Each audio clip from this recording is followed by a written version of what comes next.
Good afternoon, and my first question is, your position within NATO is in a way peculiar. You are dealing with women, security and peace. So what are your duties and responsibilities, and why it is important to talk about women in the context of NATO? Thank you, and I'm delighted to be here. As you may know, this is my first visit to Ukraine, and it was very important for me to come because I'm personally interested in the country, in the issues, and in women, peace and security here. As you know, as you said, NATO is a military alliance, but it's also a political organization. And the mandate that I have as the Secretary General of NATO's Special Representative on Women, Peace and Security is about how do we put the issues that affect women in conflict, but also women in peace, at the center of all the work we do in NATO. And that means across all of the tasks and functions we have. As you know, women are often affected by conflict, and they're quite often marginalized on the peace processes. And this is the heart of the United Nations Security Council Resolution 1325, which is the mandate for my office. Within NATO, we look at what we would call the inclusive security approach to security. And that means my mandate includes women, peace and security, children armed conflict, as well as protection of civilians. And collectively, we look at how we would integrate what we would call a gender perspective into all areas of peace, security, but primarily in defense and security, which, as you know, is the mandate for NATO. So you had many meetings with Ukrainian officials and representatives of the NGOs and civil society. So what are your impressions that you had after these meetings about the role of women and the position of women, both in military and also in conflict, as it is very actual for Ukraine? I've been incredibly impressed by everyone I've met, but primarily about the women. Ukraine has a very, very active, very strong and quite impressive women's civil society. And we have had the opportunity to meet many women across the spectrum here in Ukraine and to listen to their voices about what's important to them in the context of Ukraine, but in the context of security, and what does security mean to them. And we're listening, we're here on a listening mode. We intend obviously to come back, but at the present time, hearing women's voices and what they understand about the essential elements of security and what does a safe society mean for them is very important. We as NATO, while we listen to all these voices, you will know we also have a Ukrainian representative on our civil society advisory panel. We have constructed an advisory panel that will allow women from all parts of the world to talk to us about how we would place security at the center of all the policy work that we do. And we're really happy that Ukraine is on that panel, really happy to listen to what Ukrainian women have to say.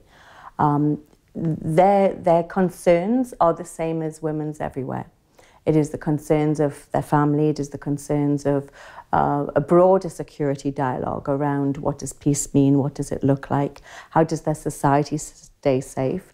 But also for us, it's important to understand that security means much more than just military. It means there's issues of hybrid. It is the idea of how do we have economy, a good economy? How do we make sure women's voices are included in political processes? And getting women into parliament is very important. But having a legislative framework and making sure, especially in defence, that there's plenty of women who are represented in the national forces, that we have women's voices included in the defence industry, and that we have more women at a leadership level, which is very important, as you'll know, in defence and security. Talking about the military, Ukrainian army now is one of the strongest armies out of non-NATO member countries, right? It happened as a result of Russian aggression. Well, it had to strengthen itself. So how can NATO cooperate and maybe support the Ukrainian military also in this context of promoting the agenda of gender equality and women's security? Every country, Resolution 1325, which was adopted in October 2000, has requested that all nations develop national action plans on the implementation of 1325. And Ukraine has a national action plan. And part of that action plan is to look at two things. One, to increase numbers of women in defence forces, and the other is to make sure that all military doctrine reflects a gender perspective. And in terms of how NATO would view this is to look and to work to support Ukraine in the development of the National Action Plan, to make sure that all of the elements are included to allow for a robust defence and security policy, and to make sure that women, again, are moving up into the ranks. You need to have women at general level. There needs to be women who are across the board included in defence. And this is in line with the international agreements. This is in line with the National Action Plan. And so what we will look to do is to help support Ukraine, help support, understand what indicators are needed, and support civil society so that their voices are included in the defence area too. You have a vast experience working in conflict and post-conflict zones such as Kosovo, for example. So from your experience, what can Ukraine now in the situation of conflict that is still ongoing in Donbas do to protect women and kids who are there in the area of the conflict? Conflict affects women very differently to men, and that is the premise of Women, Peace and Security, that conflict is not the same for everybody and women are disproportionately impacted. Quite often we have in conflict issues of conflict-related sexual violence, IDPs, refugees, children, unaccompanied minors. We see these in all conflicts, and it's how we address them and make sure that we are responding adequately politically as well as operationally to those issues. Protecting women means that we also have to hear women, and we have to hear what they have to tell us. And sometimes we seem to provide legislative process without actually including women's voices. Women are the best indicators of their own protection. And so how can we make sure that we listen to civil society, that civil society here, who I said are incredibly powerful and very strong women, that they would help direct what is needed in terms of protection.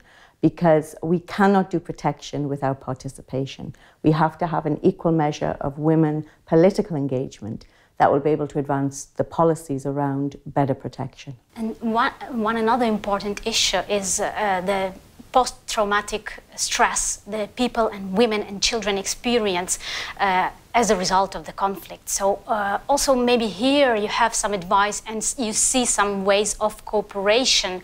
How can your experience, your personal experience and NATO's experience help Ukraine to cope with this new issue? What we have to understand, again, there is a disproportionate impact of conflict. So women will suffer trauma of war very differently to men. So having women, for example, who are combatants or women reintegrating back into their communities, do we know what the challenges they're going to have? Do we know medically how women are, the different impact that the conflict will have on them? And then you have, when you have men who have trauma of war, what about their wives and their children? How do we make sure we have programs that are going to take into account they also suffer? So we have to really unpack and break down all of these different issues. This is what the resolutions talk about. This is what our commitment is to women in areas of conflict and also post-conflict. But more generally, how do we make sure that we are including women? Women are both agents and victims of conflict. Women are 50% of the population. Women must have a voice. They must be present. They must be visible in all the work we do around conflict. And we have to take the lessons from other areas, from other political systems, from other areas that have been affected by conflict, to make sure that we find the best solutions we can so that we do better protection, but we also do better enhancement and empowerment for women so they can be actors in whatever rehabilitation or the reconstitution of a community. They need to have a say. Yeah, you mentioned that we need to learn from experience of others. Can you provide some specific examples, maybe some countries or areas and some policies that could be useful for Ukraine?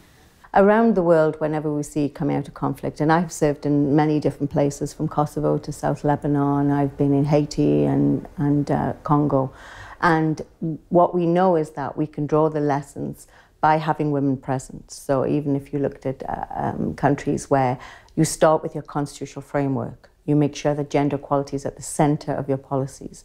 You make sure that women are in your parliaments, in your governing level, that women's representation is central to reforming whatever you need to do. Security sector reform is essential. Defence policy reform is essential. And that any doctrine has to include, countries come out of conflict know that the way women are treated is an indicator of whether you will have conflict or you won't have conflict. And when women are empowered, a country is vastly more secure generally.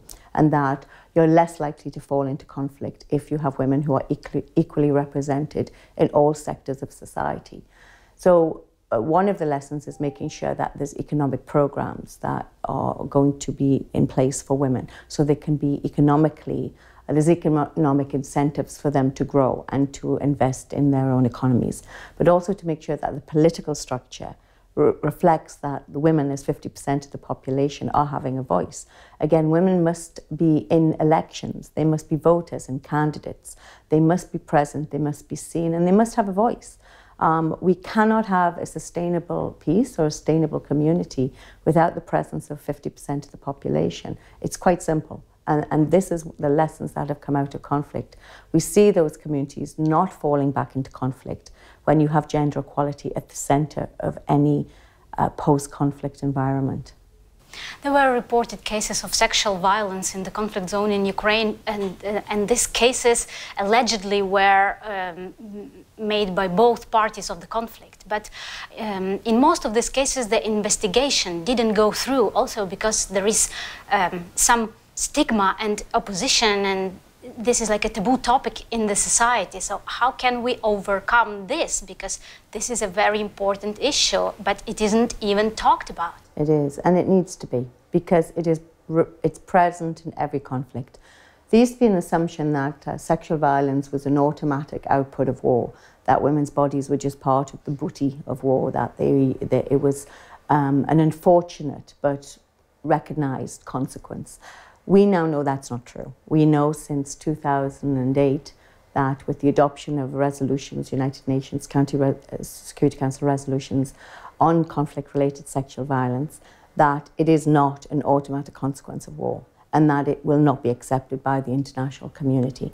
Sexual violence or any kind of violation against women is against international human rights law, and it will be tackled as such when seen as an allegation that is proven to be founded on evidence. And so the United Nations has specific teams of experts that would deploy to investigate incidences of sexual violence.